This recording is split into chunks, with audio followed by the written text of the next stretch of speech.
Metal Gear Solid as a series has served as both a satire of historical political events and a reminder of how fragile the world is that we live in. The 30-year anniversary of this beloved game series feels tainted. Metal Gear games have always been in a constant state of evolution, each game a reminder of the previous game's highs and lows and improvements and shortcomings. With the announcement of Metal Gear Survive, an upcoming Konami spin-off project involving wormholes and zombies being introduced into the Metal Gear Solid lore, and the notable non-involvement of Hideo Kojima, the creator of the franchise, many die-hard fans have begun to accept that 30 years is approximately the total lifespan of at least one beloved franchise.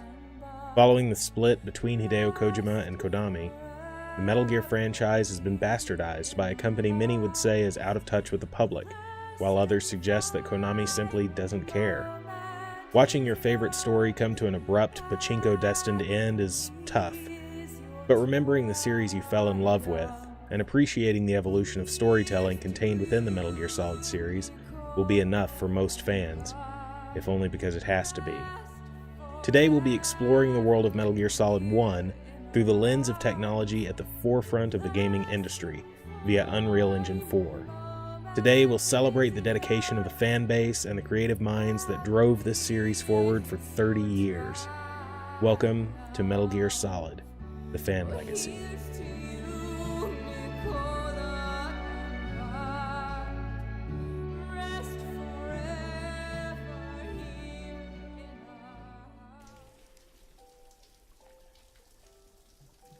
This project has been created with the aim of saying thank you to those responsible for making the best video game saga ever.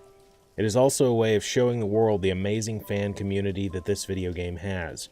Metal Gear Solid is not just a video game, it is a legacy, and this legacy will never be forgotten. Aram Hernandez. That's the creator of the game, and this is the opening scene that you're welcome to when you load it. To anyone who's played Metal Gear Solid 1, this will look very familiar. This is where Snake arrives at Shadow Moses for the first time. He swims in a wetsuit with like breathing apparatus and everything and climbs up right here on the side. And then this is your first run-in with some of the militia members that are here at Shadow Moses. Oh wow, look at that. So, from what I've heard, all of these names that we'll see here at the bottom of these pictures are the names of people who contributed these pieces of artwork. So these are like creators on DeviantArt and throughout the internet who sent in their works of art and recreations of Metal Gear Solid concept art so that the user could, or the creator of the game could use them to create his museum. That is really cool. Note, need to develop wormhole ASAP. That's a little bit of a dig at Metal Gear Solid Survive, I think. I don't have any more tears to shed. That's a quote, but I can't remember who from. I'm sure someone can tell me in the comments.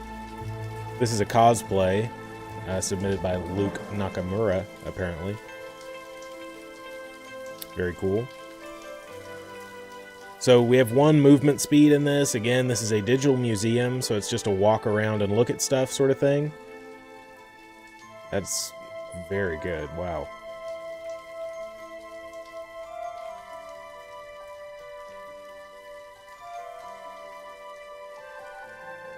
Man, this one guy, Shiraz Ali, put in a ton of work on creating these. Are these original concept art? Is that the name of the man that put together the original stuff? I don't think so.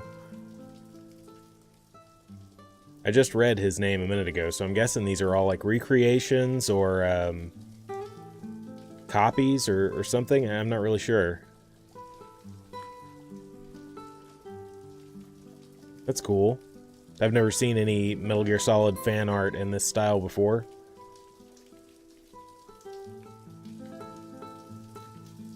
Oh wow, look at that. There's a Solid Snake model. Cigarette in his mouth, night vision goggles on his head. Is that a SOCOM? Very cool.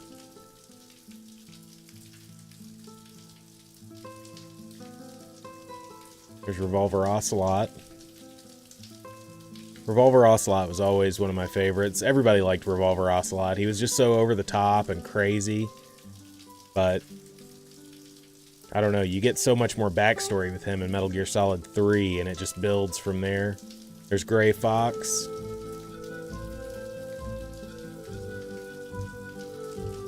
Let me see, I think I missed a couple over here. That's cool. You know, if I could just get prints of these pieces of artwork, I would hang them all over my house. All over. Luke Nakamura again, we saw his cosplay over there. Very cool. Yeah, I would hang him up everywhere. Oh, it's been amazing.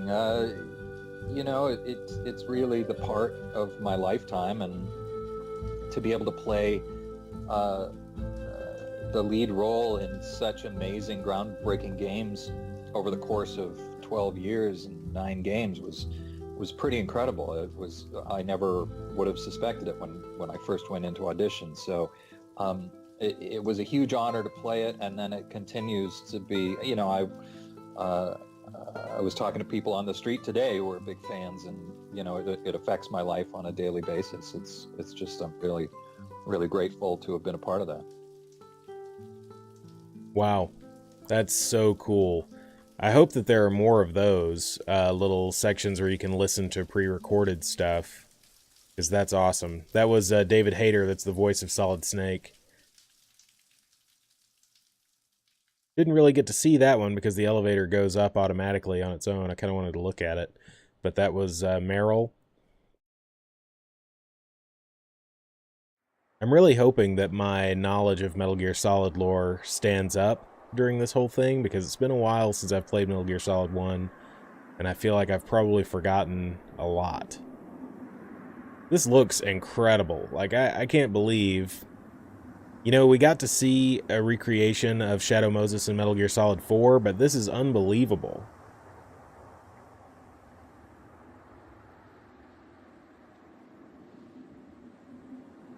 That's a very different looking Solid Snake face. But you know, when you look back at the original Metal Gear Solid, you were playing with a character that basically didn't have a face. I mean, you don't remember it that way if you played it on the PlayStation 1 to begin with, but looking back now, it's like, wow. There's almost no definition. There are some eyes and a nose. That's it. Yes.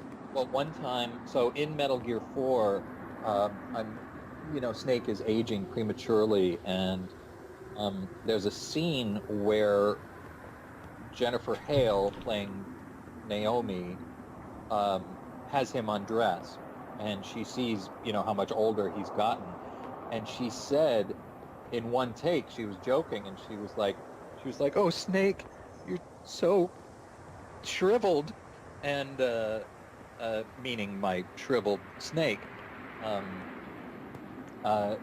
really meaning my penis, and that almost stayed in the game track because the Japanese producers didn't catch it, and so that almost ended up in the game. So that was pretty.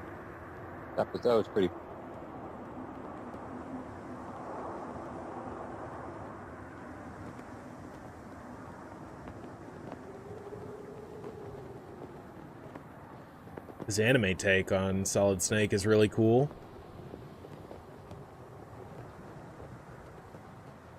It's just awesome that they imported all this fan art into this project and made it about that, about the fans appreciating the series.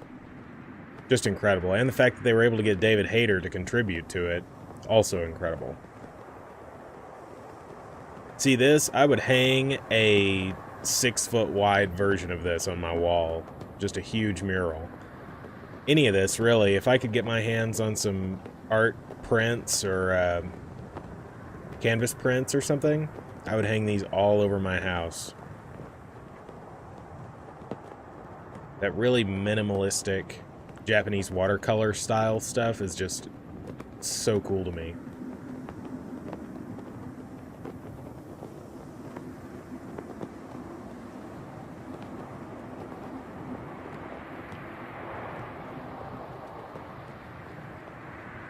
Oh, we have a jump button.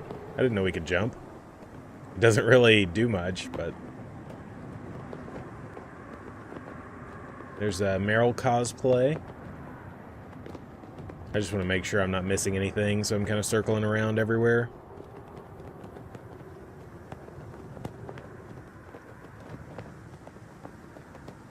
Wow, that's very unique. Almost a totally different art style. One small nitpick that I have with the Fan Legacy is because of Unreal Engine 4, there's a lot of glow around all the words, and I'm sure you're noticing that as I'm playing. And again, that's just a problem with the engine and a problem with the fact that there's no graphics settings. It's only when I'm cheating death on the battlefield, the only time I feel truly alive.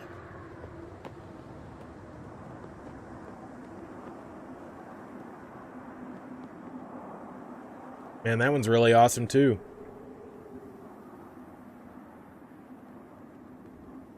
I like this a lot. This is just like squiggled lines around the edges. I just like the way all that blends together.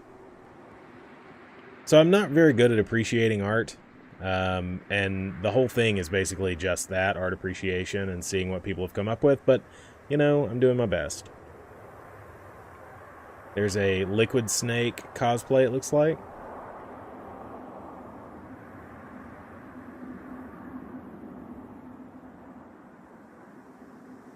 Another quote. It's easy to forget what a sin is in the middle of a battlefield. So this one's kind of stylized, but it looks like it's Metal Gear Solid cosplay that's just kind of drawn or maybe put a filter over or something. Maybe that's just drawn, though. Maybe it's just a really good drawing of a take on Solid Snake's face from Metal Gear Solid 1. Very, very cool.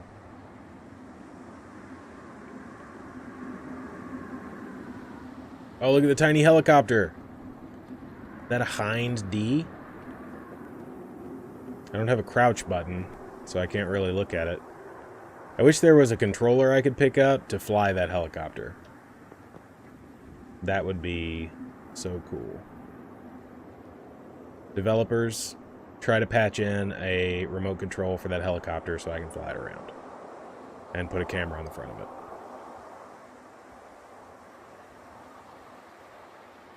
That Solid Snake almost looks like Sylvester Stallone to me.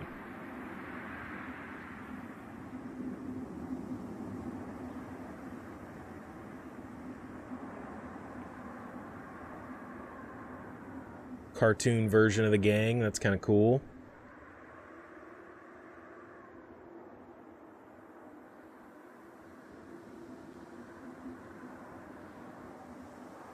This drawing actually spans generations. Wow, that's very cool.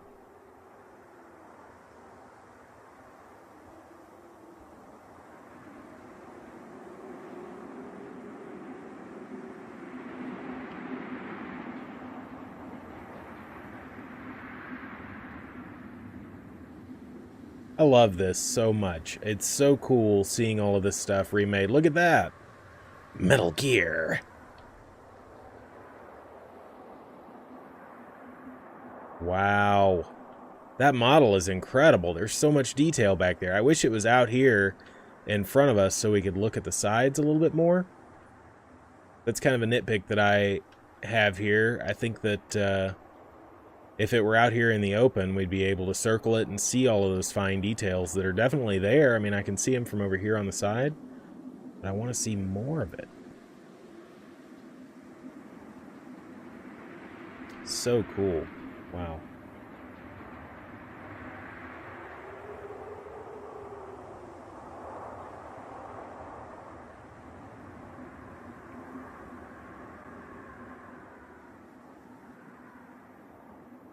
That one's really cool. I just want all of this Metal Gear Solid artwork to be hung up in my house. Like, all over. I wonder if I can get in the back of one of these trucks and do anything. Maybe there's something hidden in here, or... Okay, it doesn't look like I can get in the back of that truck. That's the only one here, so...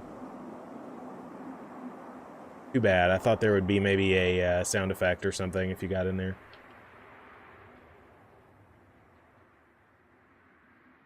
Wow. That is an insane Sniper Wolf painting.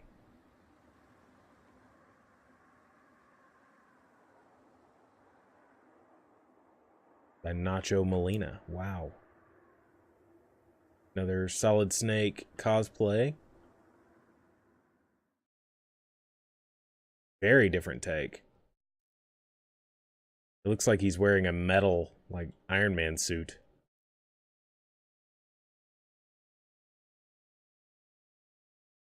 Wow. Look at that. I wish that I could get down on the ground, like go prone and crawl underneath the tank and stuff. There's not even anything to do. I mean, there's no gameplay, you know, but I still want to do those things just because I'm seeing this in Unreal Engine 4 and it's unbelievable. And I want to do those things that I did in Metal Gear Solid.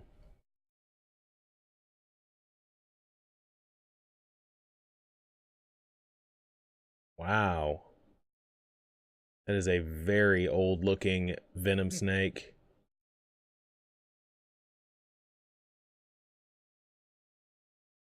Who is your favorite one, Solid Snake or Big Boss?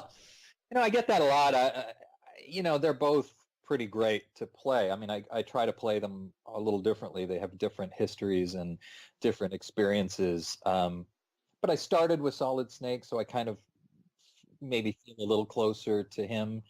I started out as the clone, and then I got to play the original, and both awesome, and to a certain extent they're very similar because they're the same DNA. Uh, but um, but maybe I'm a little more emotionally close to Solid. That's the answer I saw coming out of that. I thought that David Hayter would identify a little bit closer to Solid Snake than Big Boss. Or be a little bit more invested in Solid Snake, maybe.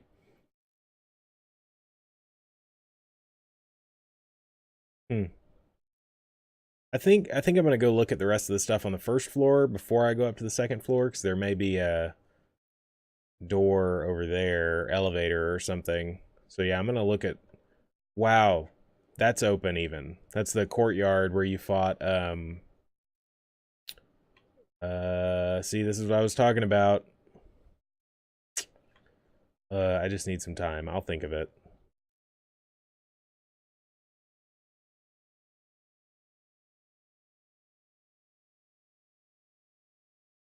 Hmm.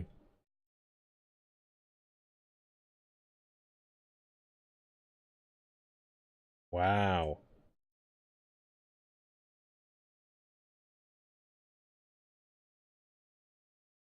Hmm. That's very cool. Jack will appreciate that.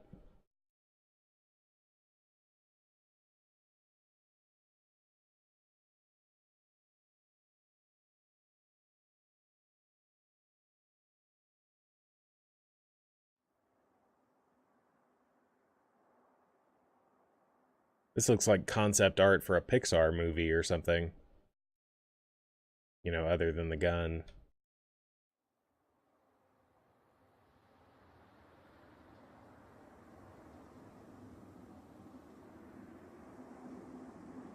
Wow. Very interesting. That's a snake wrapped around an octopus. And Vulcan Raven. Vulcan Raven's his name. That's the guy you fight in this courtyard over here to my left. I just noticed when I saw the Raven. And a wolf. So those are signifying different bosses that you fight in Metal Gear Solid.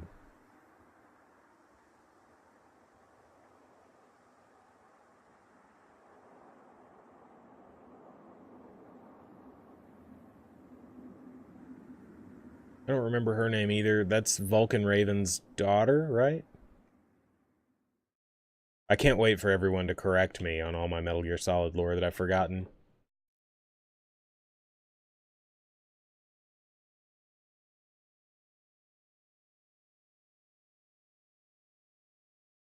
What does that say?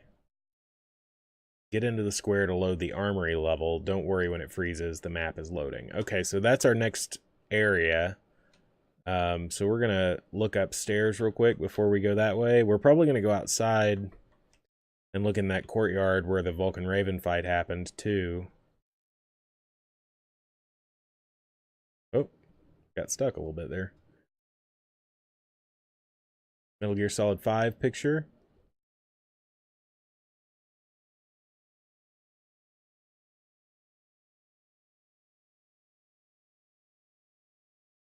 Oh, wow. I love that.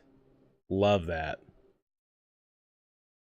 Just the eyes being blue and everything else and just charcoal or whatever that is. Incredible. I would hang that on my wall in an instant.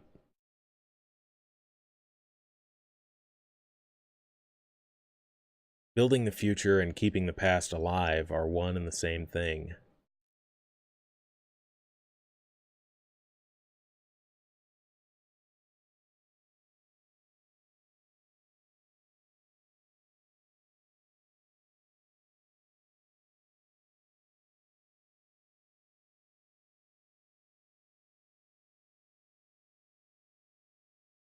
That's very minimalistic.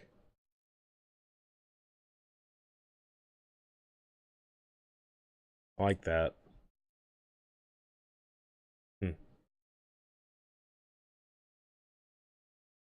As I've said, I'm not great at verbalizing what I'm thinking, but I do appreciate this stuff. I just, I'm not really sure what I'm looking at in a lot of cases. I just think, oh, that looks cool. You know? Okay, but seriously, let's just focus on this name for a second. Trinawat Dumnoin Salapa. Dumnoin Slapa. Dumnoin Slapa. Trinawat Dumnoin Salapa. That's probably right.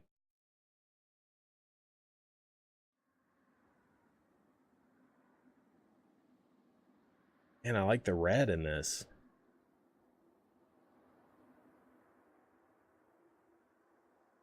These are all so cool. What an unbelievable tribute to the Metal Gear Solid series. You know, that all these fans came together and did something like this. McMiller, that Boggs.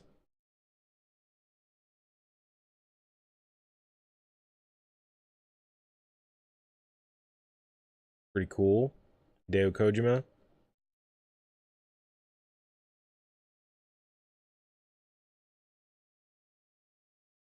Chibi Solid Snake. Pretty good.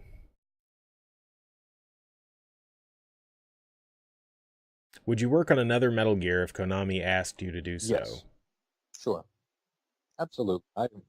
Yeah, I mean, I love playing Snake, and I love being a part of that world. So yeah, if they were going to do, I mean, I'd want the game to be good, but yeah, I definitely, I would play Snake again in a second.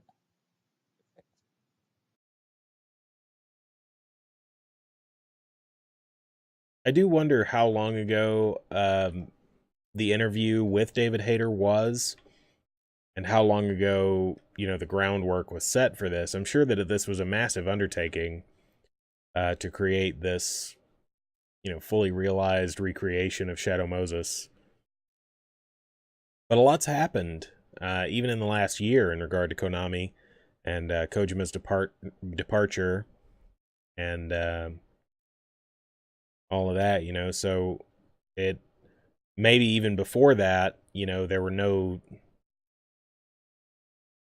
It wasn't obvious that it was coming, and I wonder if the creators of this realize how much more impact this project has now, knowing what we know and knowing that Kojima's gone and Konami's turning Metal Gear Solid into a pachinko franchise, you know, and there's about to be zombies.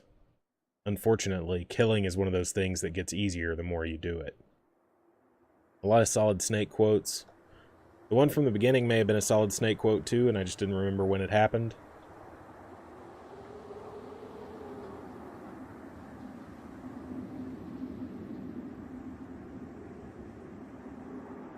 I know it seems like I'm just going really, really slow, but this is the only speed that we have, and it allows us to at least look around and know where we're going before we get there. You are a snake which was not created by nature, you and the boss. You are from another world, a world that I do not wish to know.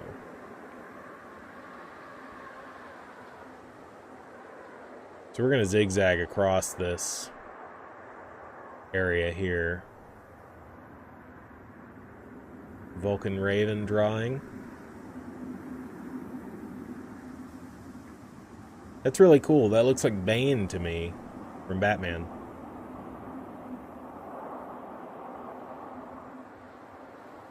Yeah, we're going to zigzag a lot here, so I'll probably fast forward through parts of this.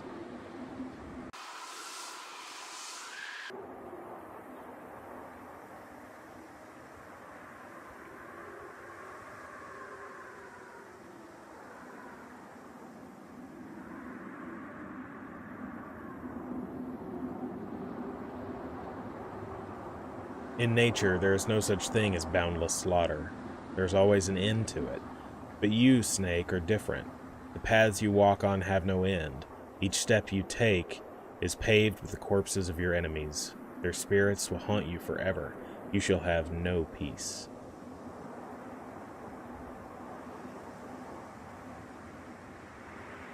I'm being really careful not to go too quickly through any of this. You know, I really want to look around, make sure I see everything, because I feel like it would be pretty easy to miss something. This is Star Wars style painting, it looks like, or drawing. Isn't that basically the layout of characters from like the Star Wars A New Hope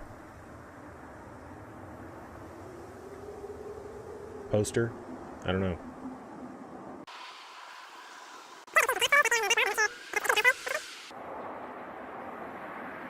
Here's the Rogues Gallery.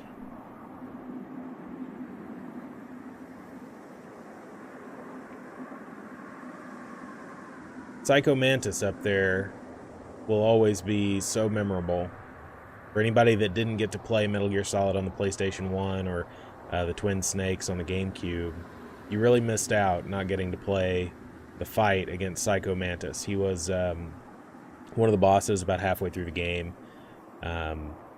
And his whole thing was that he had telekinetic powers, and he was the most supernatural boss that you had faced yet in a Metal Gear Solid game. I mean, you know, it was the first Metal Gear Solid, but he was the most supernatural boss in that game. And he did this thing. He would say, I can read your mind. And what he was actually doing is reading your memory card. But he would say, you've been playing, you know, Spyro the Dragon, or what? It wasn't Spyro the Dragon. But he would say things like that. He'd say, you've been playing this, and you've been playing that. And then he would go, I can move your controller with my mind, set it down on the ground. And you'd set your controller down, and then it would vibrate, you know, and it would make you think that he was moving it with his mind. Is there anything that you would like to say to the fans? Yes, I'd like to say thank you so much for your years of playing the game with me, and all of your thousands and thousands of wonderful, kind messages of support, and all of your support during the Metal Gear 5 thing. And I just want to say, you know, Snake still got your back. That's so cool. And a tiny Vulcan Raven model. Kind of looks like a Monopoly piece.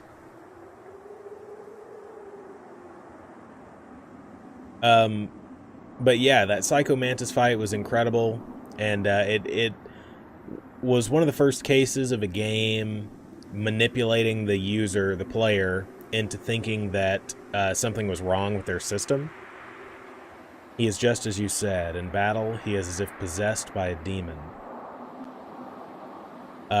It would do things like go to a black screen, and your controller would stop working, and you actually could move your controller into the second port, and you would be able to avoid the boss's mind control techniques, which only worked on the first controller port.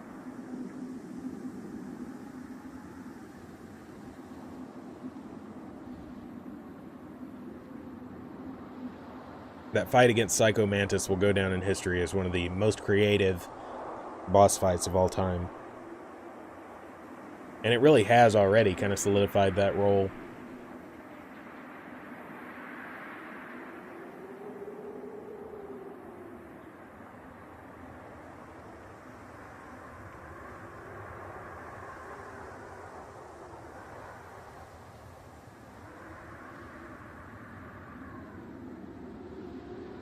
I like how happy that crow is up in the top center.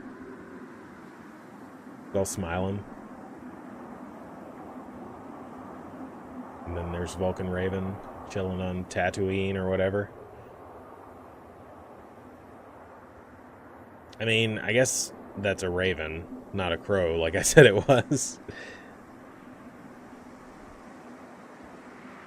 Wow, so this is very cool. This was all done by one person, it looks like. Mancom Seepwood drew every one of these.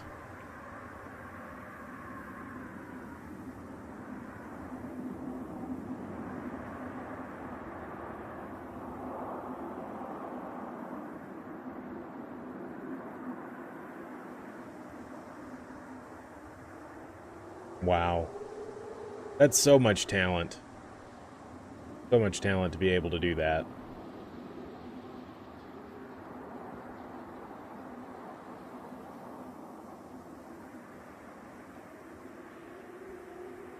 Yeah, I'd hang that up any room in the house.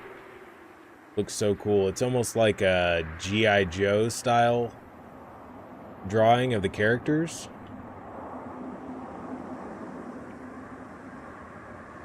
Alright, now we're going to go back to the armory, and I'll just skip to that. Okay, here we are back at the armory.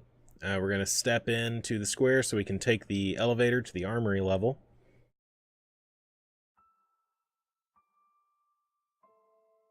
Oh, wow. That music. Kyle Landry, YouTube Kyle Landry. I'll check that out.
Which Metal Gear is your favorite one?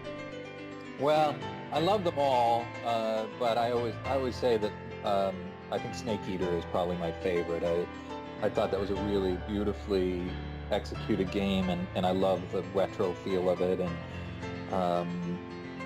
the jungle of it was so beautiful, and I just thought it was a very, very cool, unique game.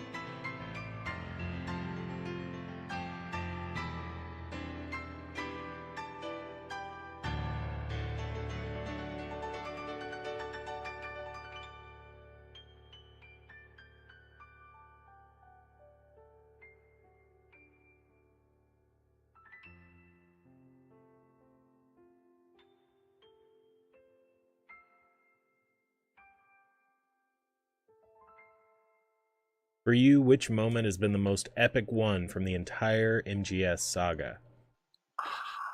The most epic moment, I think the final fight with Liquid in Metal Gear 4, uh, when we're on the submarine and we're well, first we have the fight between Metal Gear Ray and Metal Gear Rex, which was amazing.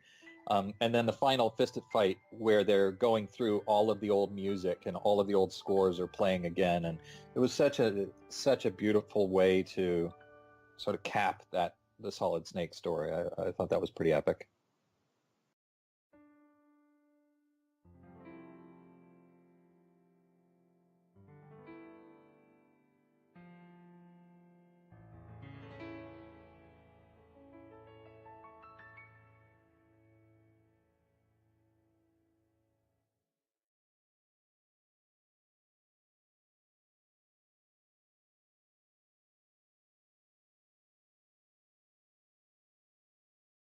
Wow.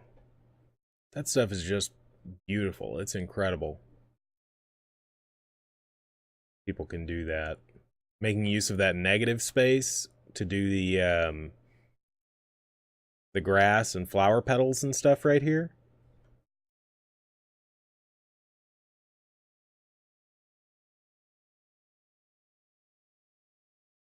I can fly now, by the way. I couldn't do that before, but now I can just fly anywhere I want to. Pretty cool. I'm still locked to walking about 1.5 miles per hour, but I can at least fly.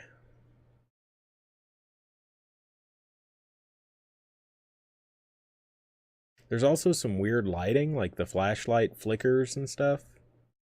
Um, it's odd. All those wavy lines. Very interesting. Yeah, and I think the flashing light is probably just a problem with the engine or something, but... So this is the room in which we fought Revolver Ocelot in Metal Gear Solid 1. Here's a picture of him. Looks kind of like the concept art. Here's a picture of Revolver Ocelot from the Metal Gear Solid 3 era.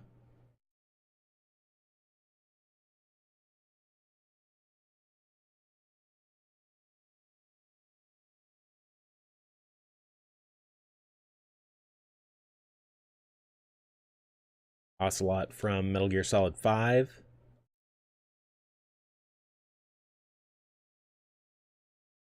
Ocelot and D-Dog.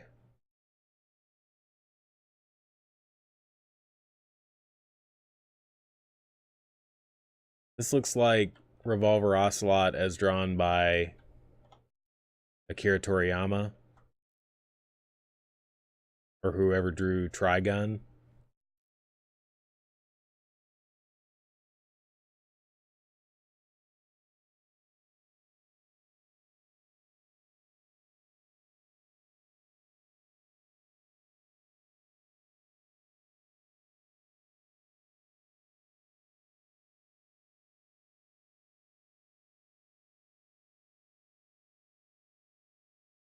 See a lot of names in here that are repeated throughout, but this is still an immense number of people that worked on this project. And I believe with that, we've come to the end of the road for this first portion of Metal Gear Solid, the Fan Legacy. Again, this is part 1, according to the developer, and I imagine that there's a part 2 and maybe more coming up pretty soon. But thank you so much for watching this, and I hope that you have some things to say about the Metal Gear Solid series in the comments. Please let me know if there are any facts in here that I got mixed up or anything that I said incorrectly and didn't recognize at the time, so I can make corrections and stuff afterward. And hopefully I'll see you again for part 2 of Metal Gear Solid: The Fan Legacy. Thanks, guys.